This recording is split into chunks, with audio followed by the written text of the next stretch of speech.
Hi friends, मुठ्ठल Joshi या व्हिडिओमध्ये आपण BMC महानगरपालिकेमध्ये लिपिक पदाचा आज म्हणजेच 2 डिसेंबर 2024 रोजी फर्स्ट शिफ्टला पेपर झाला। तर मला जी माहिती मिळालेली आहे त्या माहितीच्या आधारे आपण आजच्या पेपरचं ॲनालिसिस करणार आहोत आणि 7 प्रश्नही मला मिळालेले आहेत। त्या 7 प्रश्नांची उत्तरंसुद्धा आपण या व्हिडिओमध्ये पाहणार आहोत।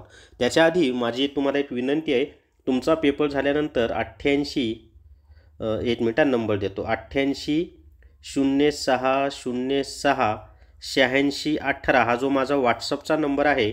या व्हॉट्सअपच्या नंबरवर तुम्हाला जेवढे प्रश्न आठवत असतील पेपर दिल्यानंतर ते प्रश्न प्लीज पाठवा, जेणेकरून मला व्हिडिओ बनवायला मदत होईल।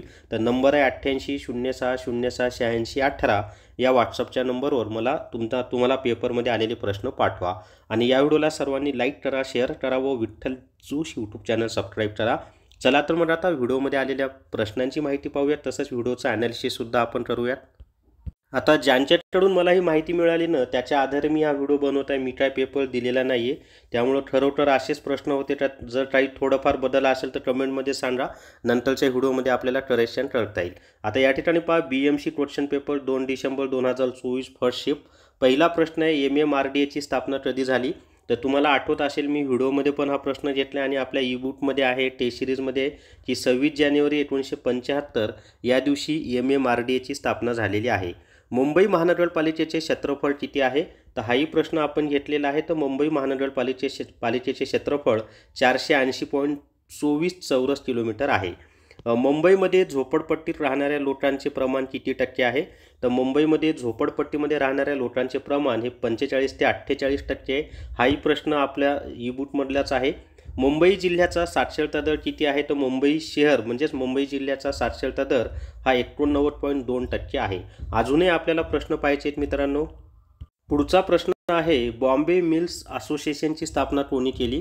तर बॉम्बे मिल्स असोसिएशनची स्थापना नारायण मेघराजी लोखंडे यांनी केलेली आहे। आपल्या ई-बुकमधलाच प्रश्न आहे। त्यानंतर लंकेची पार्वती या वाक्प्रचाराचा अर्थ सांगा? तर याचा अर्थ आहे अंगावर दागिने नसलेली स्त्री। हा सुद्धा आपल्या ई-बुकमधला प्रश्न आहे। आता तुम्ही होणार हे ई-बुक कोणतं आहे? तर हे जे BMC ई-बुक आहे याच्यातलेच प्रश्न आहेत, म्हणजे मुंबई शहराच्या माहिती याच्यामध्ये दिलेली आहे, त्यातलेच प्रश्न आहेत। त्याच्यानंतर मराठी व्याकरणाचे प्रश्न यामध्ये जे दिलेले आहे त्यानुसारच आहेत। इंग्लिश ग्रामरचे तसंच आहे आणि बौद्धिक चाचणीचं सुद्धा तसंच आहे। म्हणून मी सुरुवातीपासून सांगत होतो BMC ई-बुक विकत घ्या, कारण असेच प्रश्न तुम्हाला परीक्षेला आलेले आहेत। चला अजून पुढचा ॲनालिसिस पाहूयात। कोणाला घ्यायचा असेल तर प्ले स्टोअरवरून विठ्ठल जोशी ॲप डाउनलोड करा आणि BMC ई-बुक विकत घ्या। मराठी व्याकरणामध्ये पहा, एक प्रश्न भेटलेला आपल्याला, लंकेची पार्वतीचा वाक्प्रचार। आता कोणकोणत्या टॉपिकवर प्रश्न आले होते? तर प्रयोगावर प्रश्न विचारले होते, समासावर विचारले होते, अलंकारावर सुद्धा विचारले होते। त्यानंतर पुस्तक आणि लेखकावर प्रश्न आला होता, वाक्यांच्या प्रकारावर एक प्रश्न आला होता। त्याच्यानंतर वाक्प्रचारावर प्रश्न आले होते, समानार्थी शब्द विचारले होते, विरुद्धार्थी शब्द विचारले होते। त्याच्यानंतर वाक्य रचना म्हणजे वाक्यांचा योग्य क्रम लावा, त्याच्यानंतर बरोबर वाक्य कोणतं, चुकीचं वाक्य कोणतं, असे ते प्रश्न असतात वाक्य रचनेमध्ये। इंग्लिश ग्रामरमध्ये पहा, आर्टिकलवर प्रश्न होता, पॅराजंबरवर प्रश्न होता, म्हणजे 4-5 वाक्य दिलेले असतात, त्यांचा योग्य क्रम लावा। फिल इन द ब्लँकवर प्रश्न होता। त्याच्यानंतर मिसस्पेल्ड म्हणजे शुद्ध शब्द ओळखा, त्याच्यावर प्रश्न होता। सेंटेन्स करेक्शन म्हणजे वाक्याची योग्य रचना करा किंवा वाक्यातला चुकीचा भाग कोणता आहे ते सांगा। त्याच्यानंतर सिनॉनिम्सवर प्रश्न होता, अँटोनिम्सवर प्रश्न होता। अजून कोणता टॉपिक मला वाटते चंदवाईसवर पण यांनी सांगितलं, म्हणजे मला माहिती मिळाली त्यामध्ये चंदवाईचा उल्लेख नाही, पण TCS चंदवाईस आणि डायरेक्ट इनडायरेक्टवर सुद्धा प्रश्न विचारत असतं। कोणी पेपर दिलेला असेल तर कमेंटमध्ये सांगा की चंदवाईस आणि डायरेक्टवर प्रश्न आला होता की नाही ते। त्याच्या पुढचं पाहूयात आपण आता, सामान्य ज्ञान। तर सामान्य ज्ञानमध्ये मुंबई शहर व विशेषवर प्रश्न होते। त्याच्यानंतर चालू घडामोडीवर 4 ते 5 प्रश्न होते। मी आधीपासून सांगत होतो की GK सर्वात जास्त प्रश्न मुंबई शहरावर म्हणजे मुंबईच्या माहितीवर येतील। त्यानंतर चालू घडामोडीवर 4 ते 5 प्रश्न येतील आणि इतिहासावर ते जे बॉम्बे मिल्स असोसिएशन तो इतिहासाशी संबंधित प्रश्न होता। त्याच्या पुढे पहा, बुद्धिमत्ता चाचणीमध्ये पहा, बैठक व्यवस्थेवर प्रश्न विचारले होते।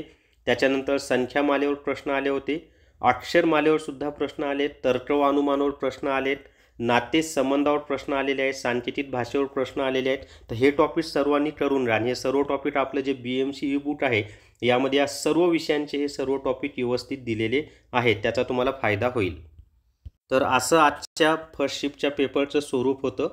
तुमचे झालेले प्रश्न मला प्लीज पाठवा. कोणता नंबर आहे? 88 06 06 86 18 या व्हॉट्सअपच्या नंबरवर तुमचा पेपर झाल्यावर प्रश्न पाठवा. आणि BMCसाठी टेस्ट सिरीज घ्यायची असेल तर प्ले स्टोअरवरून विठ्ठल जोशी ॲप डाउनलोड करा आणि BMC टेस्ट सिरीज विकत घ्या. यामध्ये मुंबई शहराची सुद्धा माहिती दिलेली आहे. तर या व्हिडिओमध्ये एवढीच माहिती मित्रांनो. आणि मी परत सांगतो, मी काही स्वतः पेपर दिलेला नाही. मला जी काही माहिती मिळाली विद्यार्थ्यांनी पाठवलेली आहे त्याच्या आधारेच हे ॲनालिसिस मी केलेलं आहे. ते प्रश्नसुद्धा मला जे मिळालेले आहेत तेच प्रश्न मी तुम्हाला उत्तरसह सांगितलेले आहेत. तर या व्हिडिओमध्ये एवढीच माहिती. या व्हिडिओला सर्वांनी लाईक करा, शेअर करा आणि Vitthal Joshi YouTube channel subscribe करा. Thank you very much.